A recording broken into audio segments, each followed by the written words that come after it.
call the meeting to order. Roll call been taken? Thank you. Item 2, approval of minutes of the December 9, 2019. Mr. Chairman, if there's no objections, I'd like to go ahead and make a motion to approve the minutes from December 9th. I second it. It's been a motion, second. Any other discussion? If not, all those in favor of the motion say aye. Aye. Any opposed? Item 3, are there any communications? I think there's none. What I would like to do is move up the agenda on item 7.1 to go first. And then we'll go back to item, the first item, if there's no objections. So if there's no objections, I would like to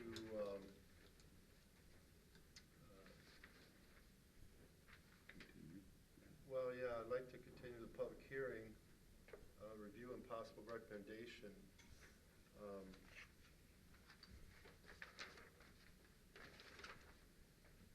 In regards to the Lake Lawn development. Now, it's been a continuation from last month. I'd like to open up the public hearing, but we need a vote first to bring it back open or not? Yeah, I didn't think so. Okay. So I'd like to open up the public hearing at this time to allow anyone here in the audience, if they have any comments about the Lake Lawn project. So is there anyone in the audience like to speak?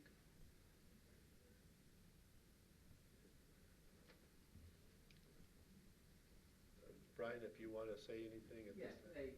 We had, Brian Pollard with Fairwind Development. We had just given a full packet on Friday. Appreciate you having had a chance to look over it. So we're fine with meeting on the 3rd and look forward to that. All right, thank you. All right, then I will, oh, no, it's continue. I will not close the public hearing.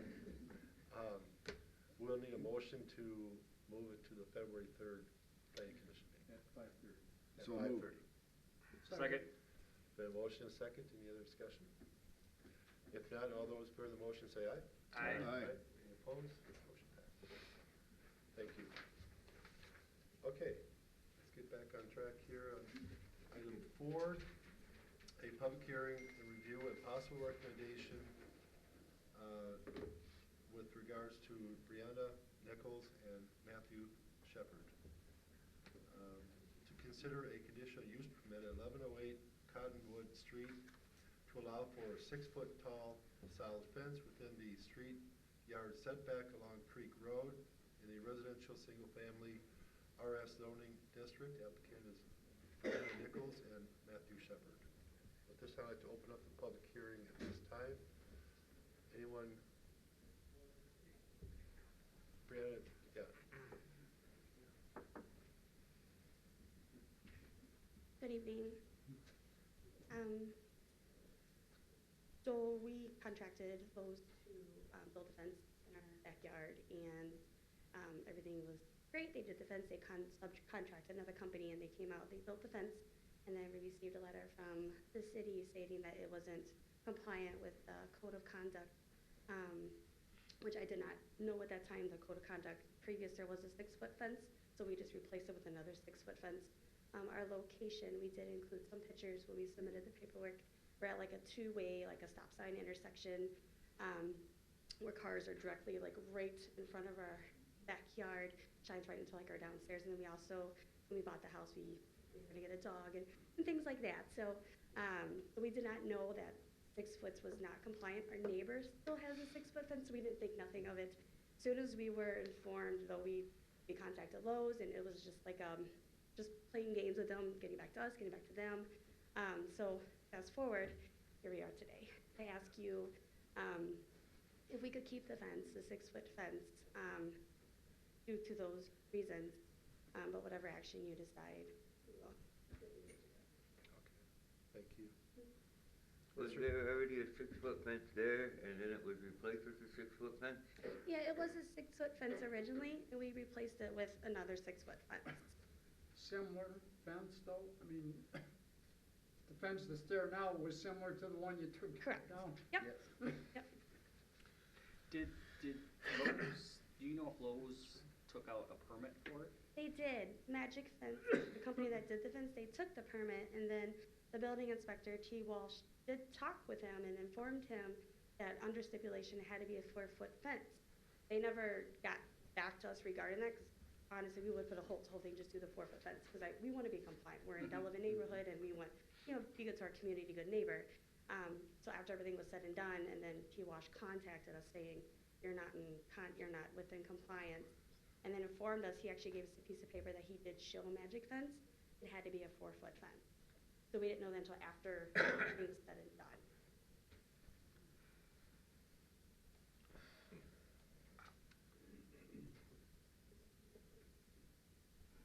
How long have you lived there?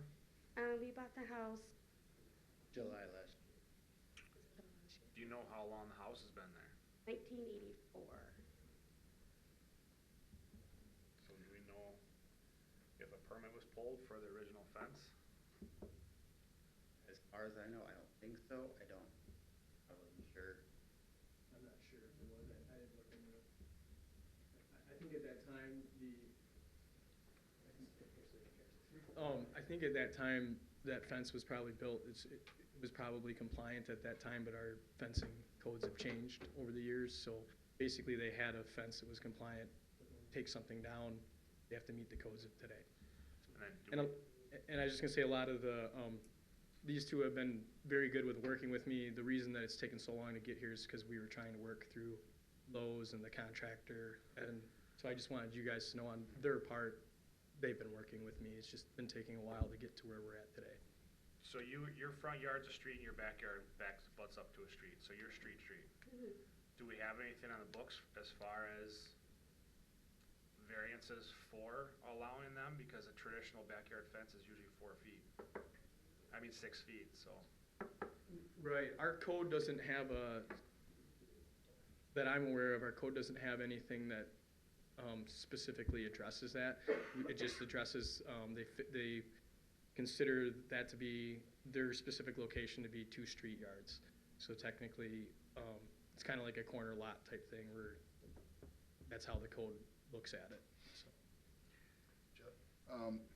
As far as the height of the fence and the porosity, whatever, is it a sightline issue for drivers as far as the intersection goes? Not, in that particular instance, no. I believe that's part of the reason why that code is written there to begin with. But in this particular instance, that is not an issue with sight line, or there's no V triangle, So no or anything safety like that. There's no concern as far safety as traffic. concerns Okay. from that aspect of it. It's kind of one of those things where it's just maybe in this specific instance, the code's kind of a little, tries to cover everything. Maybe in this specific project, it's not exactly the same as to how they thought it would work. But the way that my zoning code, the way that the fencing code is written, they're not compliant specifically. So- And they're 2 feet more off of the 8. How far off do they have to be from the sidewalk? Well, the picture that you guys have, they're actually right on the property line, but if you look at that picture, they're actually off of the sidewalk, because there's actually it's an easement, right, Mark, that's there? The sidewalk along Creek Road does not abut the property line. Okay. And what has Lowe's response been? Essentially, they gave us the runaround and then they told us, it's on you. When we contracted them, they said that they would help us if there's any issues with the city. So we just said, okay, and then every time we got a letter or a phone call, we contacted Lowe's right away. They gave us the runaround, and we're having our people look into it, and never got anything back until we got another letter. Not surprised. I have one other question. T, I think they said earlier that there is another property that has a 6-foot fence? Right next to it. Their Right property next right door. next door to them has the fence, that's exactly like how theirs is right now. It's just that fence was built, back when the Yeah. code did accept that, so. Thank you. But I drove by it to take a look, and I see the neighbors same height. Yours just looks newer.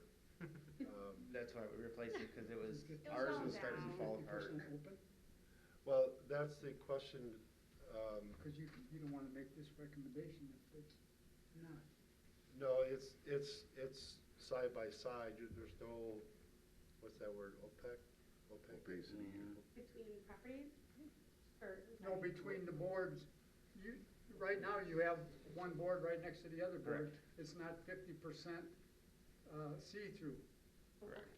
I mean, that, according to the recommendation that we have here, is to move, so you have a 6-foot fence, but with a 50% see-through fence. So you'd have to take every other board down, if that was my opinion, the way this reads.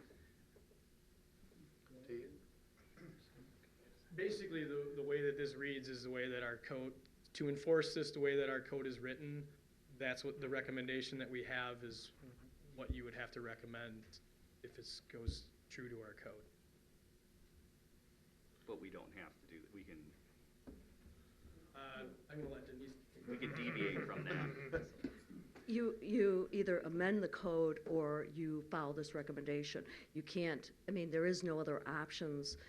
What we're dealing with here is per the code, either they bring it into compliant at 4 feet, or they, because they've gone through the conditional use process, are allowed to do the 6 foot with, assuming that the plan commission approves it, or we would need to look at a code amendment. There is no other options available. The plan commission can't just ignore the code. But I think we've done that before, on numerous occasions. We've No- made adjustments for a certain individual when they've come before the board, the planning commission, and asked her to But there is deviate no, from it. well, So and that why may would they be, even come here? because there is the provision in our code, and correct me if I'm wrong, that provided for a conditional use to allow for a higher fence, Mark, that was still, that had to be see-through and had to be a certain location. So the code already provides for that. When there's flexibilities, those flexibilities are like with a PIP and some of the other zoning processes. This one really does not, this does not provide for any flexibility. So it is a matter of enforcing the code. In this case, there is some, they can pursue, which they've done, a conditional use permit, which would allow them to still keep the height, but they would still have to meet the other provision. So they could, if they wanted to, add that onto the conditional use also, and then that would be all right then. If they amended their conditional use permit request for the height, they could also put in there the request for the whatever. I mean, if you approve the conditional use, and correct me, because I really haven't been involved in this issue, but my understanding is if you approve the conditional use, they would still have to bring it in compliance in terms of the location, because I think it's still too close to the property line. They have to provide for a landscaped area under the code, and they would have to make sure that it's not a fully, they would have to provide that there's visibility between the fence. If they can amend, if they can request a conditional use on the height variance, why can't they request that on almost everything then? Because the code specifically says you can ask for conditional use on the height, and it specifically states then the conditional use has to provide for this type of fencing. You know, it does not give a variation in terms of the type of fencing. Mark, if you, That language was put into the memo. We included the code language in there. And we've bounced this off Mr. Slavny at Vanderwall, who wrote this, and that was his interpretation as well, is this allows for a conditional use permit on the height of the fence only, not on the 50%. and with the required setback of the fence, you know, his suggestion was that then they can do some plantings that would create almost that more,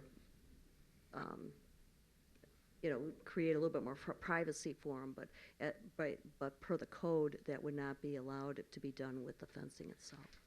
So you're talking about the lot line. What is the rule for the lot line on their particular property for fencing? The fence has to be a minimum of 1 foot off the lot line, which is exactly where it was placed. But that's in a street yard, still requires a 4-foot fence. So what the planner had suggested was that the fence be moved back closer to the house so that there's room between the fence location for some landscaping on the public side of the fence. Mark, correct me if I'm wrong, the provision says that there's supposed to be some landscaping, right, with that conditional use? So Correct. that conditional use has another stipulation in terms of providing for landscaping along that fence. If I remember. Now, all fences have to be a foot off the property line, or just, All fences have to be a foot off the right-of-way line, the public right-of-way, okay, okay. which in this case is also their rear lot line. So regardless, that fence has to be moved or not? No, it was set 1 foot off the Okay, so right-of-way line. that's not the issue. Correct. Even So- at the 6 feet? If it was installed as a 4-foot fence with 50% open, it still has to be 1 foot off the property line, the right-of-way line. Under the conditional use, then there's other stipulations in terms of having to provide sufficient space for landscaping. Correct. So it allows you to hire, it still requires it to be open, but it also requires you to set it back enough that there would be a sufficient room for landscaping. Correct.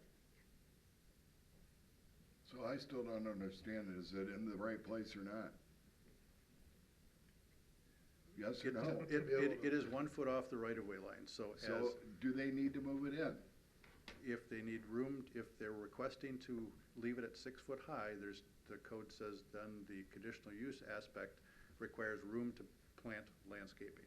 And So 1 foot would not If be they wanna leave sufficient. it at 6 feet, they have to move it in another foot. Is that what I'm hearing? They have to move it in far enough to place landscaping. How Which far is would they probably have to four, move it? 4 or 5 feet. 5 feet is what what Slavny recommended. Correct. Okay. I have another question. So when this fence was built, or being built, when did our inspector go to inspect this? Was it already up by the time? Yeah, it was already up. They build these things in like a day Yeah. or two, so, yeah, it was already up when I Okay. saw. And my other question is, does it match up with the 6-foot fence that's right next door? It's on Yes. the same line? Yes. Okay. Everything. And then I have a question, another one here. What if they were to, over time, replace their old fence a panel at a time? Would they have needed a permit, and would we be here today? Probably not.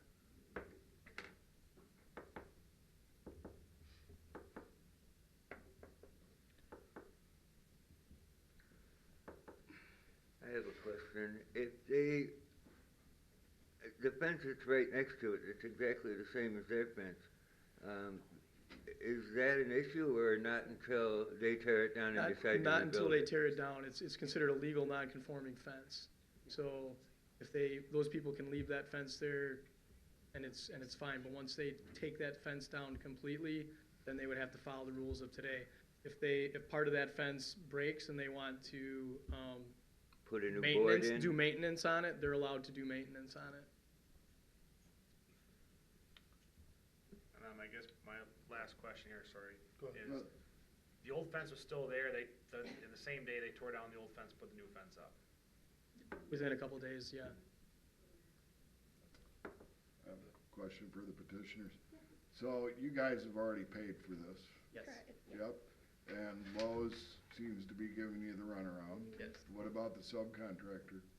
The only time they ever contacted me was after Mr. Walsh talked to them, and they said that we would have to fill out this conditional use form, but they haven't contacted us at all ever since. And you guys thought you were following everything as far as you knew. I mean, you know, there's a saying that ignorance doesn't excuse breaking the law or whatever, something like that, but, We wanted to replace the bad fence with a better fence. right. We figured getting a contractor, the permits and everything would be fine. Great, wonderful, awesome, let's do it. And then, How would you guys feel about having to take out every other board on your fence? I mean, If that's what we gotta do, Yeah. we'll do it. It'll be something to get used to, but I just,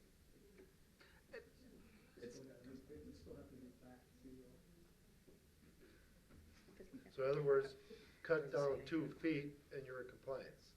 No, You're still not, because then you still have to have that 50%. you still got 50%.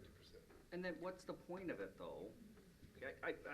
I've honestly, personally have an issue with this since we discussed it before. I second that. Part of having a privacy fence is to have privacy. I understand there is a safety concern, but their motive here is also to block some of their yard, because both sides of their yard have a road. And this is to block the lights from the cars going by. If you make them remove 50% of the fence, or even cut it down or whatever, it's just making their house unlivable. I'm just saying and I don't agree with the code. Okay, so I would suggest that you then provide a time period here, and we can go through and consider amendment to the code, but that we have that option. You can look at and see if there's certain situations here that we should be allowing for this, that's great, and we can do that. And we can provide them, 3 months or something to see whether or not that gets approved. That's an option here, which, in hearing it, there may be some real reasons we want to consider that, but it's not there right now, and so, but there's nothing that says that we can't give them some time or not, or require them to take it down right away. If that's going to be pursued, at least to do something saying, that we're going to go through that. If it gets approved, then this will work. If it doesn't get approved, then we're going to have to bring it into compliance. Go ahead, Jeff. Yeah, well, I would, my personal opinion is that I would like to explore that option because the petitioners didn't do anything wrong. They're taxpayers in the city, and they're getting you know what, because of oversight on Lowe's part and everybody else's part.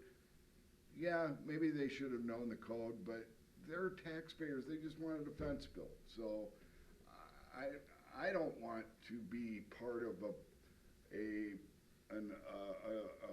motion or anything that's gonna make them have to spend more of their hard-earned money to change a fence that's exactly like the one behind them.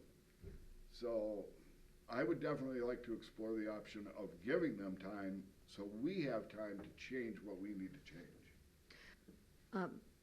The other thing I would suggest is either maybe continue this hearing so that for some reason that doesn't get approved, that at least they at least have the opportunity to consider whether or not they would want to still do the conditional use. So just as a safeguard, so that we, maybe continue the hearing until June, that would give enough time to get through the process to look about the amendment. On top of continuing that, would we want to make a motion to explore changing the code and sending it to GOC or? You probably don't have that agenda, but I would say just a consensus that to request that GOC consider potentially initiating an amendment to the code to address the fencing issue. I would be for that. I would. I think that's the Yep. consensus. I would second that. So, It'd actually be a zoning code change, so it would actually be to the plan commission. Okay. Right, but if it's a Start- city-initiated yeah. code amendment, it always starts at the GOC. all right, so we will need a motion to continue this until a certain date. Call the chair or whatever. And we'll call it June. Hopefully you'll be all done before that.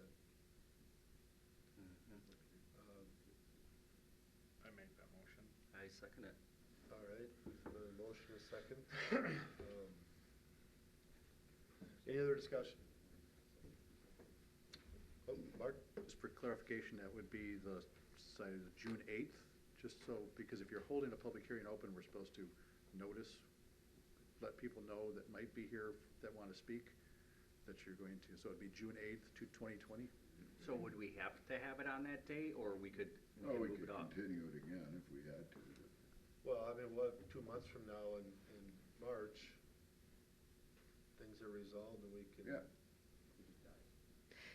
And you may want to see if there is anyone here who wants to speak before we take formal action on that. Okay. Well, you've heard our discussion. Is there anyone in the audience care to speak? Yes, ma'am. I know exactly where they live, I'm sorry. Please state your name and address for the record. Phyllis Redfern, 621A Westbury Lane. I know exactly where you folks live, watch the fence go up. My headlights are some of those that are staring straight into your home without the fence, and I think you need to let them do it. Okay? Thank you. Anyone else would like to speak?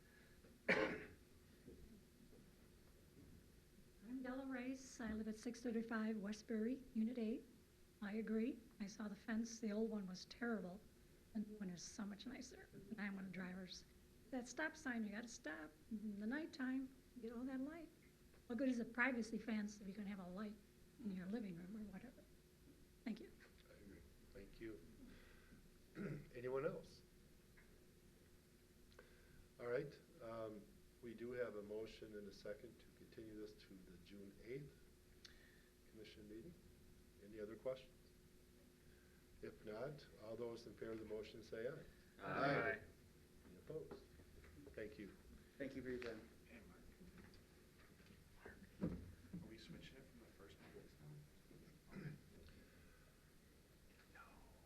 All right, item 5, public hearing on a request to consider a rezoning request for the vacant property tax parcel XA40220001 from rural holding 35 to business local. Applicant is Enrique Avila La Luz del Mundo Church. So at this time, I'd like to open up the public hearing at this time, and I don't know if Luis or somebody wants to speak.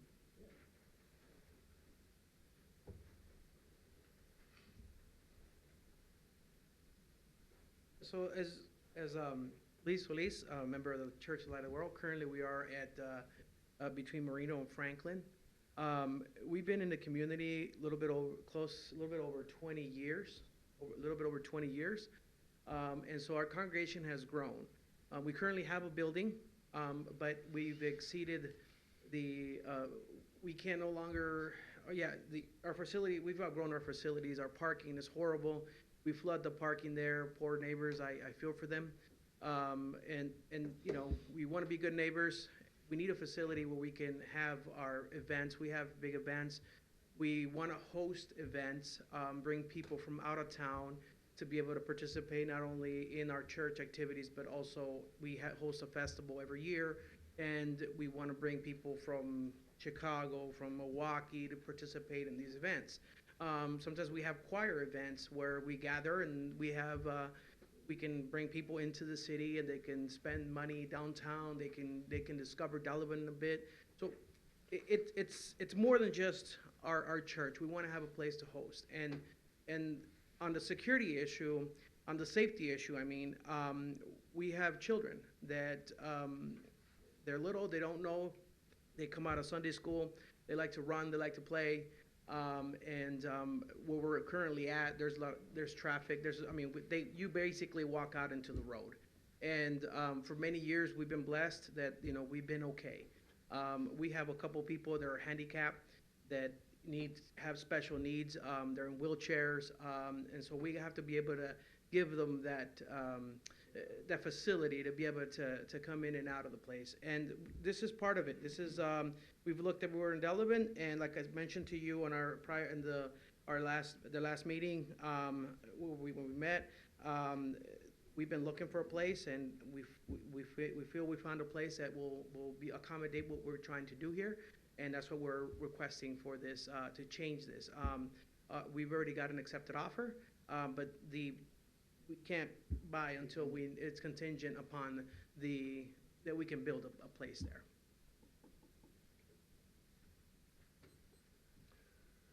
Thank you. Is there anyone in the audience who would wish to speak?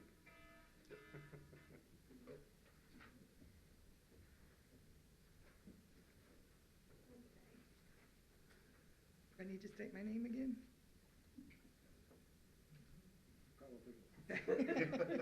Phyllis Redfern at 621A Westbury Lane. I just have a few concerns that the neighbors have talked about. That place to us who live in that area is like a swamp. So there's gonna have to be a lot of fill put in there. And we're concerned about where's the water gonna run off to, is a big concern to us. I did notice a week, maybe 2 weeks ago, there was some drilling being done on that property. And I wondered what that was, what was going on then.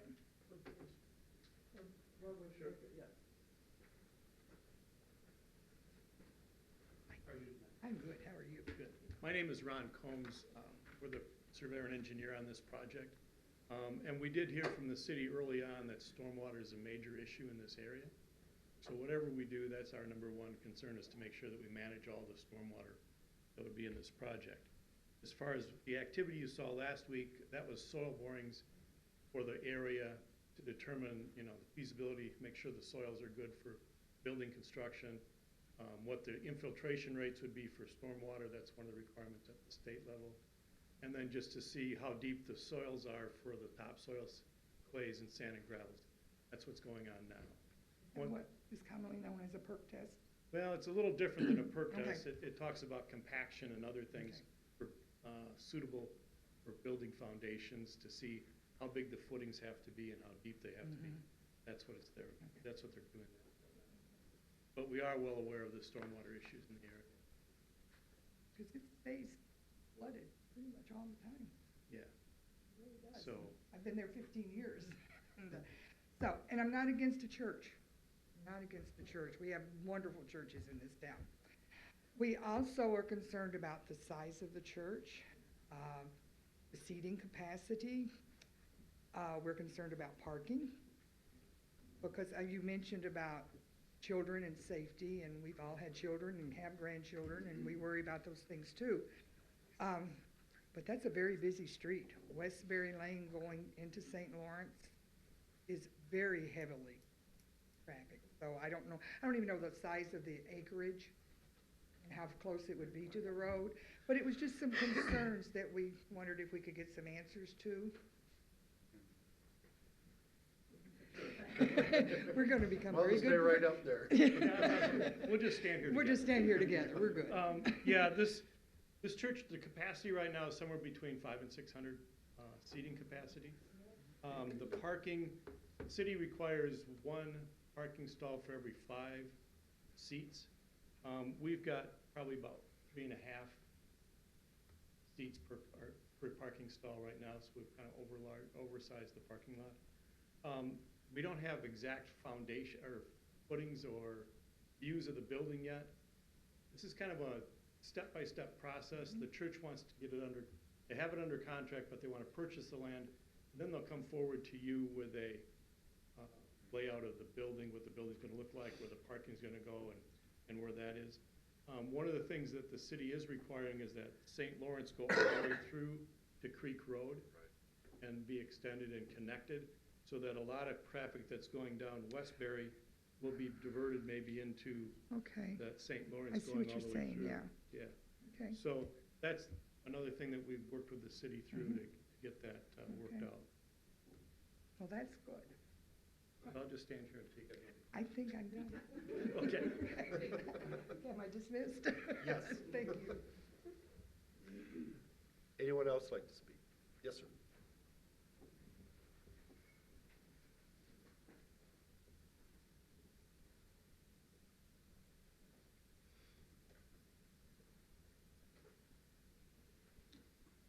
My name's Joel Miller. I'm president of Westbury Condo Association. I believe our condos are right adjacent to this property. I'm not sure where this property is. Is it that large field is that right at the end of St. Lawrence goes out, or is it on the west side of St. Lawrence? The answer to that would be yes to both questions. The rezone is for the entire acreage that would be at the end of, the west end of St. Lawrence and Westbury intersection, but the church is proposed to be to the south and west of the road extension. how big is that piece of property? It's about 8 acres, right? Yeah, somewhere between 8 and 9 acres in size altogether. But if you continue down St. Lawrence and didn't turn on Westbury and just kept on going, that piece of property, and out there where those buildings were taking place a week or two ago, if you went all the way out there, that looks to me to be about 50 or 60 acres of land. Are they proposing to use that entire property, or? No. And how much of it, and which end? Yeah.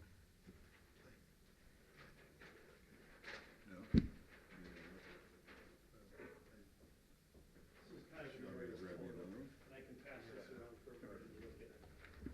But here's the Westbury condominiums. Right. And they're talking about this property and this property right here. Okay, It doesn't go any further west, so how big is this property? And about 10 acres altogether. Now, this already belongs to the city for the stormwater where the pond is now. So where's, okay, yep, right, okay. Right, so if you continue on from St. Lawrence out into this field, Yep. And that's this is gotta be where more than 10 acres. This is where St. Lawrence is coming up. Right. It's gonna connect to X or Creek Road. And where, And then there's gonna be a parcel here, and then the church is going down over here. what would be this, happen to this parcel? That parcel right now is gonna be open space, Undeveloped? undeveloped at this time. We're still calculating stormwater, because your stormwater right now is a storm sewer that kinda goes this way through. I can tell you where it goes right through there and underground and comes out over here. Right, so this may be some type of stormwater facility that captures that water first and slows it down before it goes through the pipe that you see now. Okay. But the church would be on this side of that The church is extent? gonna be in this location, and the parking lot's gonna be on this location. Answers that question. We have a lot of elderly people that live in Westbury Condo. A lot of single elderly women, and anything, I heard the church people say festivals, that entails noise. Last summer, at least 3 or 4 times, maybe oftener than that, 9 or 10 o'clock at night, there were ATVs out there running on that property. And loud. It just doesn't give our residents a warm, fuzzy feeling about their neighborhood. And that's our concern, is how big this is gonna be, how many people it's gonna attract, what happens where do they park when the parking lot isn't big enough, when they have these festivals, how many festivals a year are they gonna have? If there's just a church there and they have Sunday services, that's fine. But if all of a sudden we have 3 or 4 festivals a year and there's 1,000 people come, I'm not sure that the parking area that they're proposing would be large enough. So then what happens to that overflow parking? Does it end up out on the street? Does it end up in that unused area, just kind of haphazardly in there? Could I answer? Yes. Yeah, any festivals like we spoke about, they would be hosted, we would not be looking at the church property. Currently, we do them at Phoenix Park, because we understand that, a place like that will not hold the city. And, we don't enclose our festivals just to our congregation, and by doing it in the church parking lot or the church, we kind of close it up that way. And we like to congregate with the whole community in general. So the parks would probably be that's what we've had right now currently for the past 9, going on 10 years, our festival at Phoenix Park, and we have no plans to move it there. It's when we have choirs that come in, and they do performances, things like that in the middle of winter, that we would have an event. Typically, our events would finish at 10 o'clock at night. And so, again, we're a church, we're very active, but having the facility that's that big is gonna allow us to do everything indoors and keep everything indoors. And as far as your concerns, definitely, will be discussed and make sure that we coordinate with you guys, because we want to be good neighbors, so, and we want to make sure that we're hearing you guys and we're attending this stuff, so. I've lived at Westbury for 17 years now, and I'm telling you, the traffic down Westbury, the only reason that there's a lot of traffic down there is people don't want to go out to Sweet Aroma and get on X, and so they cut through there. And that traffic gets pretty intense now without anything being there. And we've had cars run up on the lawns. We've had cars take down mailboxes, because even though the speed limit through there is 25, I've seen cars go through there that had to be going 50 miles an hour. Seldom do they ever stop at that stop sign at the end of Westbury where it comes into St. Lawrence.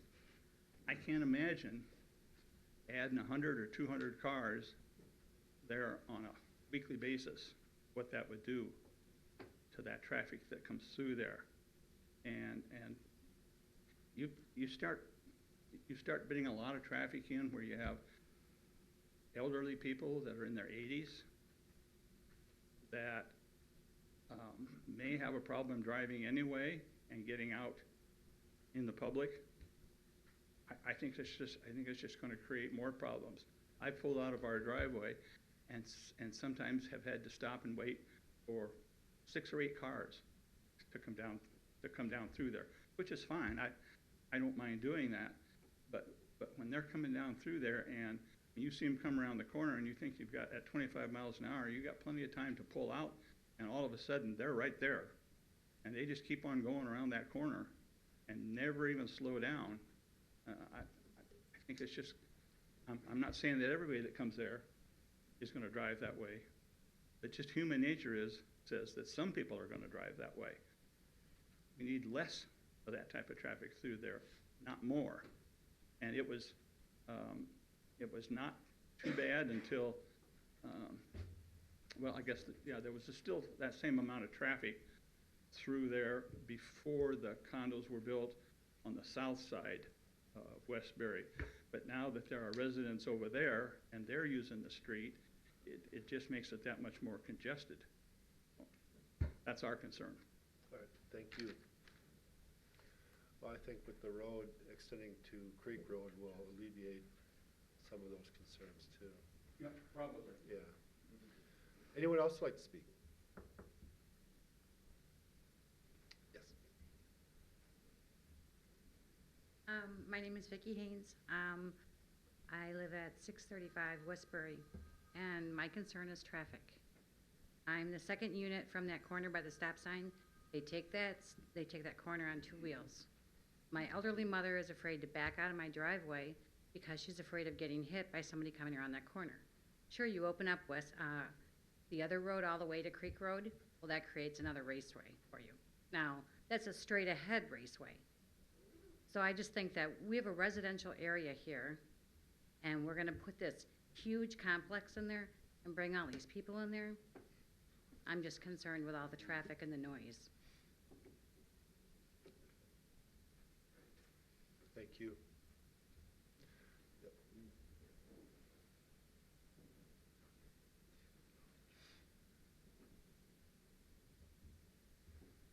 Elvira Dahl, 623 Westbury. I am a recent resident of Westbury Lane, and I just thought it was kind of a peaceful place, but between 6 and 8 o'clock in the morning, there's just tons of traffic that goes through there. And I'm usually up at that time, and the cars just keep going and going and going, and they do speed through there. And then in the evening, the same thing, because they're trying to get to 43 to get to Beloit or to get to Milwaukee. And I think it might be a traffic hazard too. I'm just wondering if we should inform the chief patrolling that a little bit more to start pulling some people over to slow things down a bit. It may help a little bit, but that's, I know I go through there, and one of the reasons to cut through to 43. And I've seen people go right through that stop sign, taking a left to go out. I mean, it's, We go through a lot of steps. I go through ours all the time. I go through ours all the time, Yeah, because you see me all the Yeah, time. there's people all the time. I like to go out there and stop people. Yeah. Because there's kids riding the bus right there. Yeah, so it's definitely a concern, and we need to address that in various ways. Anyone else like to speak?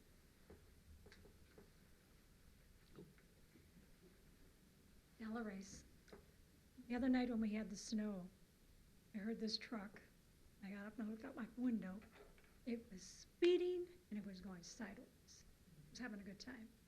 Then he came back on the road the other way, same thing. Yeah. So it's the traffic, and people just don't obey the laws. I walk all the time, and people are running stop signs, stop lights, yield signs, 50 miles an hour down the school zones. They don't care unless they see a squad there. Then they do something. Slow down. Thank you. Thank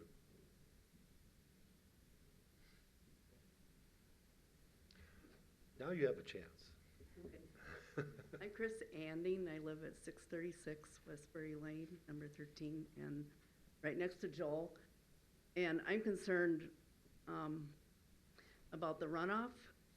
During storms, we get a huge amount of water coming through between our condo building and the next condo building. And it's going straight over to the drainage area in front of the BP station. And I'm concerned that given that huge parking lot and that huge facility on such a small piece of land, which really I think is too small a piece of land for that big a facility, we're going to have more runoff. And even with the street there, and I'm not sure right now, is that land next to the city or is it still Town of Darien? Because the house immediately behind us is the Town of Darien. Yeah, that's my grandmother's. Yeah, the field that's there is in the city of Delavan. Okay. Emmy Torgelson's house is in a township. So, yeah, it kind of wraps around. It's unique. And I think the stop sign is there for a few reasons, not only slow down the traffic, but for pedestrians, because I've tried to make that crossing just to take a walk, you know, down to the BP station. And it was difficult because you had to watch out for the cars, not watching for anybody on the street.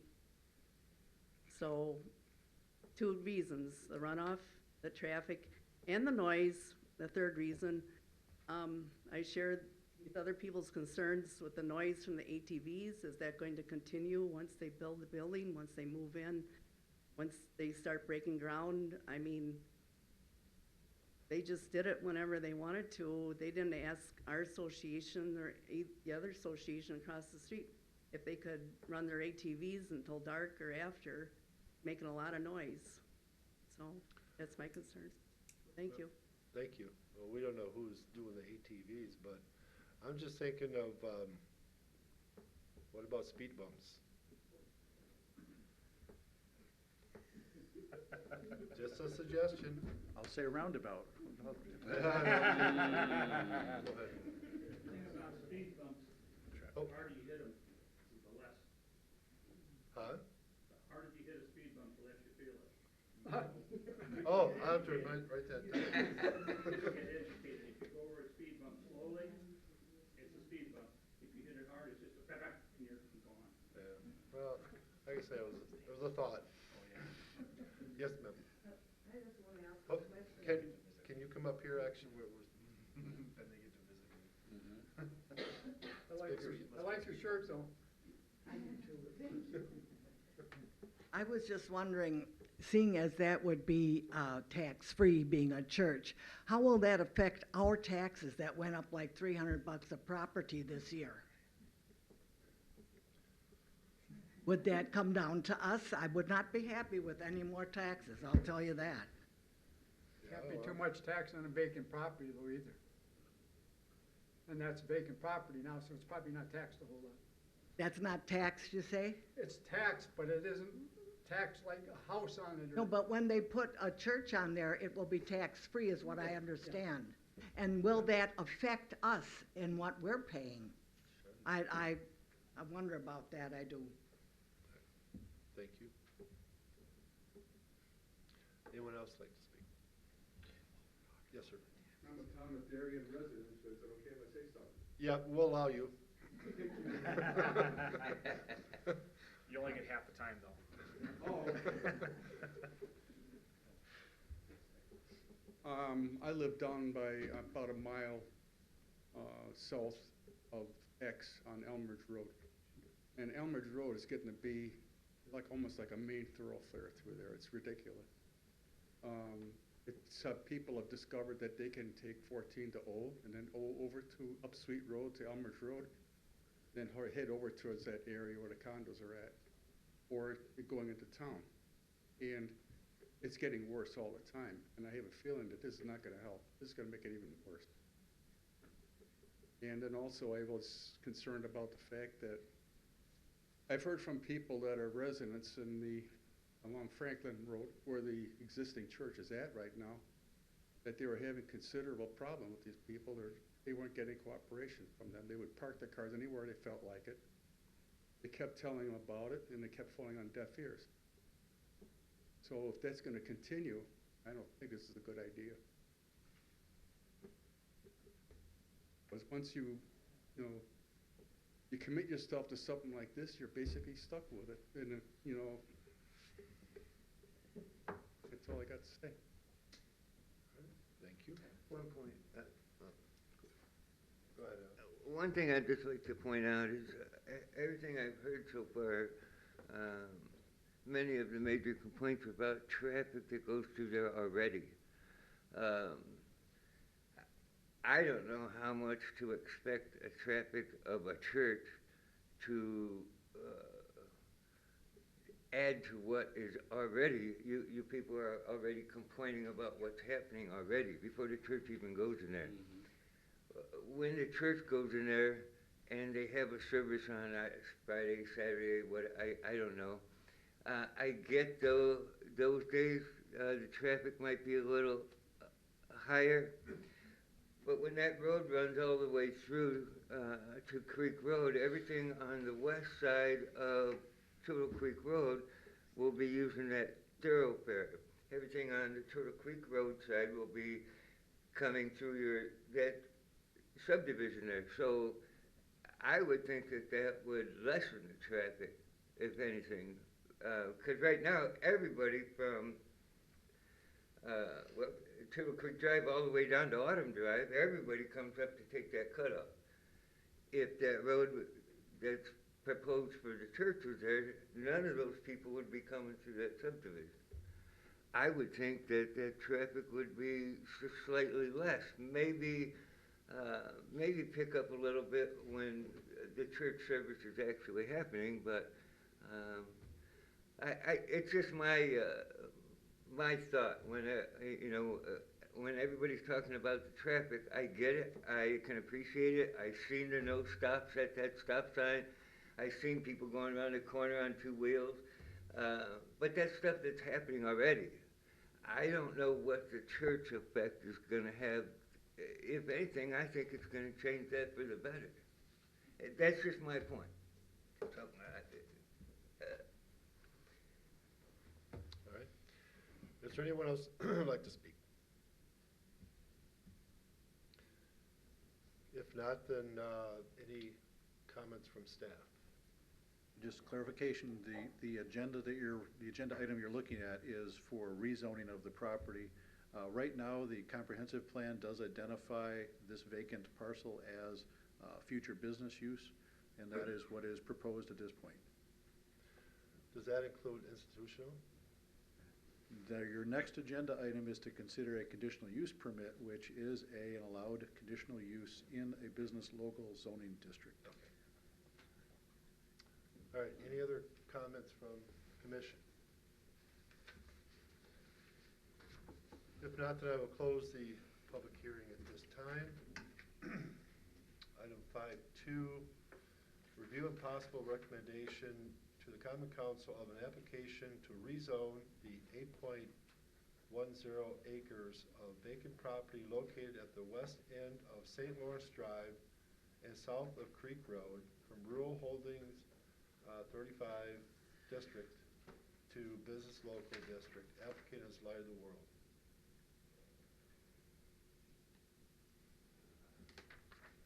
Mr. Chairman, I would go ahead and make said motion.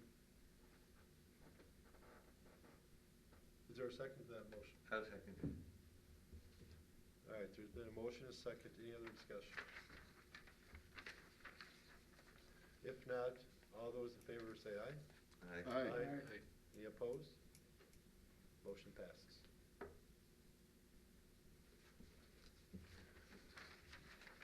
Item number 6, public hearing, review, and possible recommendation of Enrique Avila La Luz de la Mando Church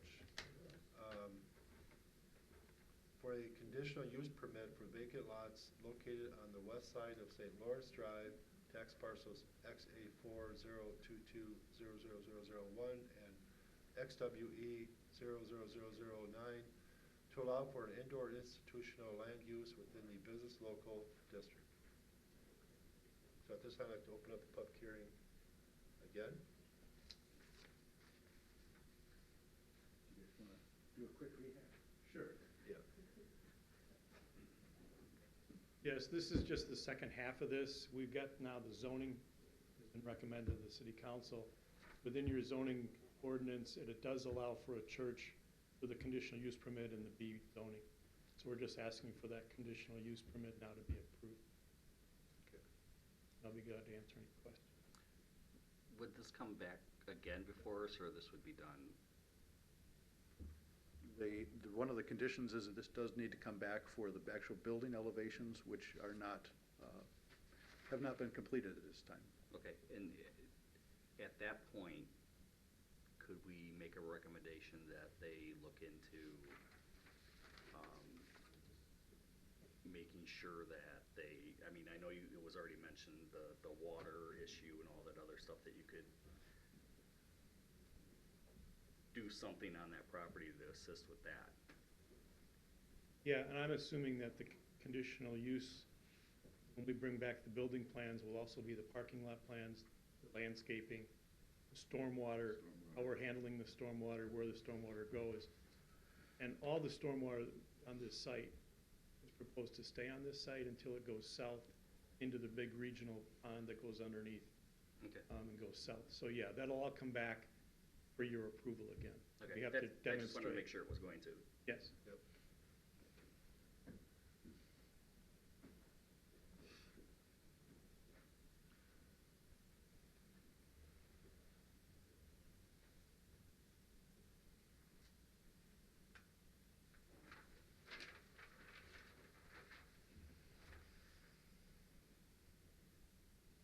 Are there any other comments?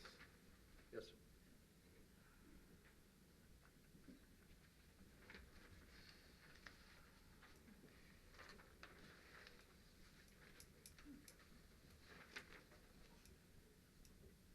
Once again, I'm trying to understand this, this item, and it says for an indoor industrial use. And I've heard the gentleman from the church say that they have numerous festivals. Would any of those be held at the church? The festivals will all be held out at the park here, because like I said, we like to open to the public. So nothing would be held in the parking lot there? No. We could host what we want to do in the parking lot, and that's the. And what type of building construction would this be? At this point, we're not there yet, because we don't own the land. Okay. We have an sector operator on contingency. We'll be working with them to see what would be adequate along with the city, to see what would be. So you don't know what type of a building you would put up? At this point, we don't have an answer to that. All right, I guess that answers my question. Thank you. Yes, Ro-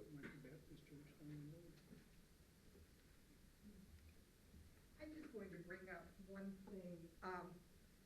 Our treasurer of our homeowners association called our insurance company about flood insurance, and she was told that that went through the federal government and that it would cost approximately $50,000 a year for our property to have flood insurance. And that only covers the outside areas. It doesn't cover anything if the flood goes into your basement or your home. Each homeowner would also have to have flood insurance to cover that. I understand that. But I don't know of any community as small as ours and the one across the street that can afford $50,000 a year for flood insurance. So if there's some way you could look into that to see if that's factual, that that is actually true. Could you have your, you said that was your treasurer? Yes, ma'am, sir. Could you have them get a hold of us, because we work with FEMA and the state floodplain people all the time, and if you're not in a listed floodplain, flood insurance is available through your local carrier. They get it through FEMA. That's but wonderful. I've never heard of anything Okay. like that's.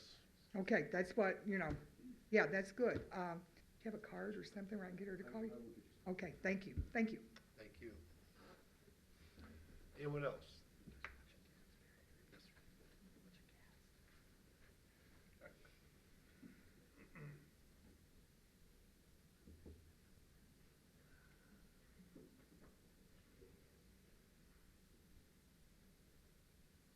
Willie Lee, 705 St. Lawrence Drive.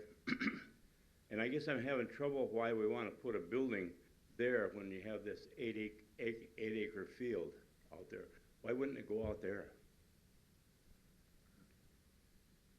Why would you want to put it in where this water is and where the big problems are? It's right across the street from me. And so I think the place for, if I was going to build a church, I'd put it out in that field. Why do we want it there? Address that? It's kind of hard to address that, but basically, the idea was to put the church closer to the main road and then leave the backfield for parking where we can then maintain the stormwater and everything away from the big pond that's down along the road, so it wouldn't impact any neighbors. I'm trying to keep the stormwater in an area that's basically the low spot of the land right now. We haven't finalized any building locations yet. Tentatively have it set there, but it's south of Westbury. If you extended Westbury straight through, it's south of that. Whether it moves north and gets closer to the field that he's speaking of, I can't say for sure yet because we haven't finalized those plans. But that's something that the Planning Commission will look at once we get those finalized. Okay, thank you. You're welcome. Anyone else?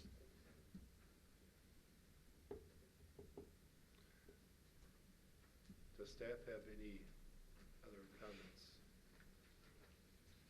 Just what's in our written report. This will take council action as far as the road extension as well. Any other questions from the commission? If not, then I will close the public hearing at this time. Item 6.2, review and possible recommendation to the common council regarding a request for a conditional use permit at the west end of St. Lawrence Drive and South of Creek Road to allow for an indoor institutional land use within the business local zoning district and this Light of the World Church.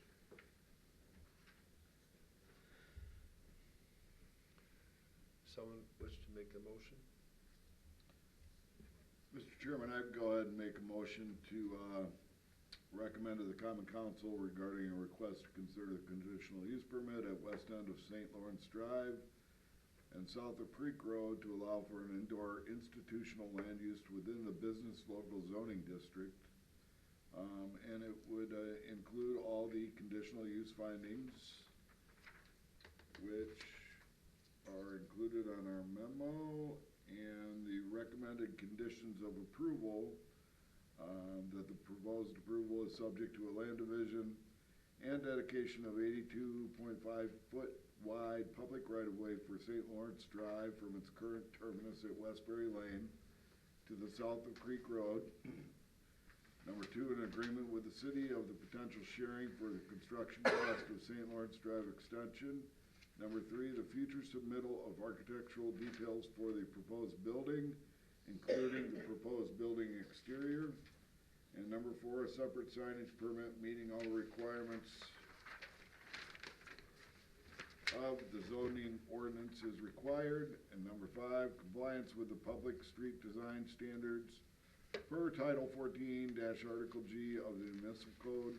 And number 6, any other requirements identified by city staff, plan commission, or the common council. Is there a second to that? Second. Been a motion, a second, any other discussion? If not, all those in favor of the motion say aye. Aye. Aye. Any opposed? Motion passes. All right, we did 7. So we'll move on to number 8, review and possible recommendation of the common council regarding a 4-lot certified survey map division request for industrial land use on Hobbs Drive, north of Mound Road. Applicant is the city of Delaware.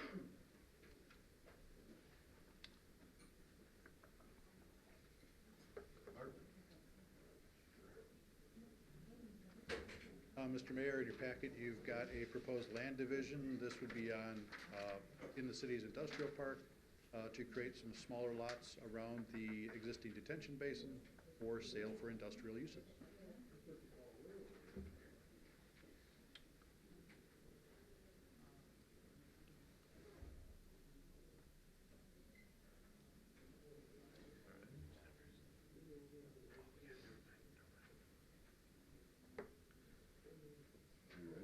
Yeah, I'm ready.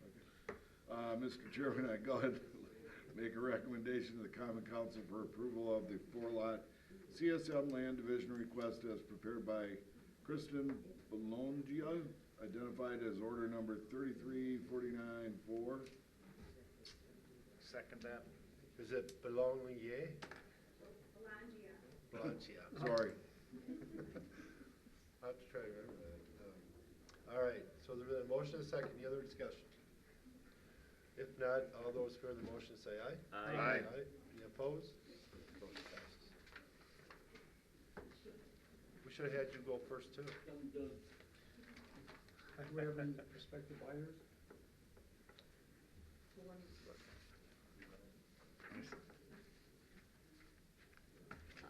We do have interest in one of the lots. Thank you. That's good.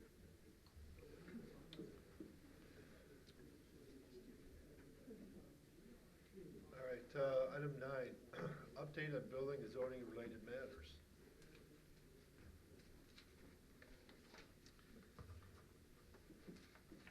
You guys got any specific questions for me, or?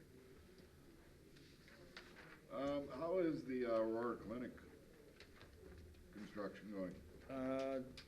They're doing pretty well. They're, Wednesday I'm going there to do an above ceiling, so they've kind of started drywall and stuff. They're getting close to being done. And Brassworks? They've got certain sections that are actually already drywalled. They're actually doing painting. And I know they're still, I think their goal was to be done kind of in April, but it's gonna end up being like the end of May, beginning of June. And I know that they've had quite a bit of interest since they've got like a trailer out there for, I think, people they're interested in living there, and I think they've had quite a few people. I've heard like over 100 people have stopped in there and talked to them. So they're planning on having it completely sold out before they finish construction. Wow.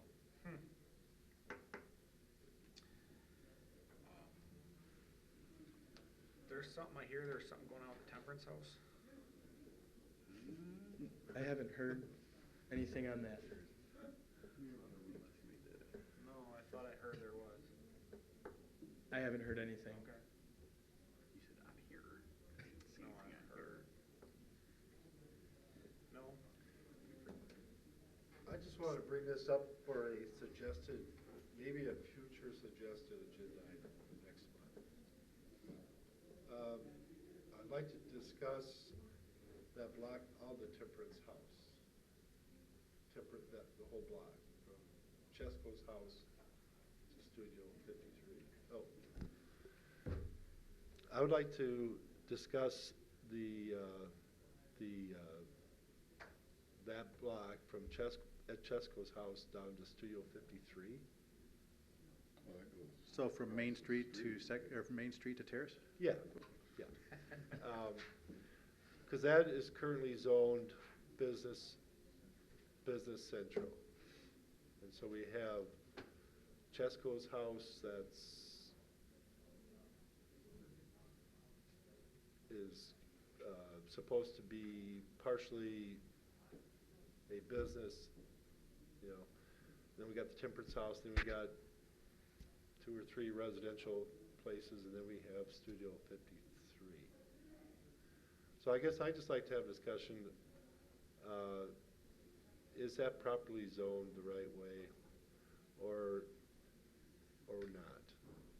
I guess I would suggest we're doing our comprehensive, that is consistent with our comprehensive plan right now. We're doing our Right. comprehensive plan, so it would seem that it would be consistent to just do it in conjunction with that discussion for the comp plan, which is in the process, and it'll be probably a 6-month process, but that is really, we'll kind of look at that again and look at some different things in terms of it. But yeah, but given that we've already started that process, that would be Yeah, the that's appropriate for discussion. Okay. I have nothing else to say. I have one question, with, strategic materials. It seems like it may have subsided a little bit, or no? I mean. The smell? Yeah. Maybe I don't Not- smell it all the time. Yeah, not really. I would say at least 4 out of the 5 days that I go out every week, it is Go smelling. out there? Okay, it's just not Yeah. like that by my house, which is quite. Yeah, it all depends upon which way the wind's blowing. I mean, it Okay. pretty much goes the way with the wind, and And is there anything, or are they just taking the fine every day? Probably I didn't find. We will be sending email out, Andy will be probably doing it this week, to just look at dates for joint plan commission and council meeting, and to take testimony and to start the process for consideration of the revocation of the conditional use permit. So that is anticipated in February to start that Okay. process. It's just, I've seen it on here, I've smelled it for a long time now, and it's just like, what can we do? But Yeah, it's nice and to we're know that we can do actually, I something. could ask you now, we're looking probably at February 10th. So is there anyone who knows that they'll have a conflict on that date right now? Let me look real quick, I think I might. I said might. You can accidentally fix it. I don't think I can that time. It's the second Monday. I might, more than likely, but we'll see. Yeah, you might have a conflict? Yeah. Okay. Yeah, so we'll let you know. I know we have already a conflict on that next Monday, so if we do, the other one would probably be like the 25th, is that right? 24th? 24th? Yeah, so, so let us know if you can just look at your calendars and let us know probably by Wednesday this week if that February 10th will work, and we still need to also find out from the council before we publish for it. We can look at the 25th, if that works better for the council members, or at least think that'll work for our attorney too. I know the 17th, we already have a conflict.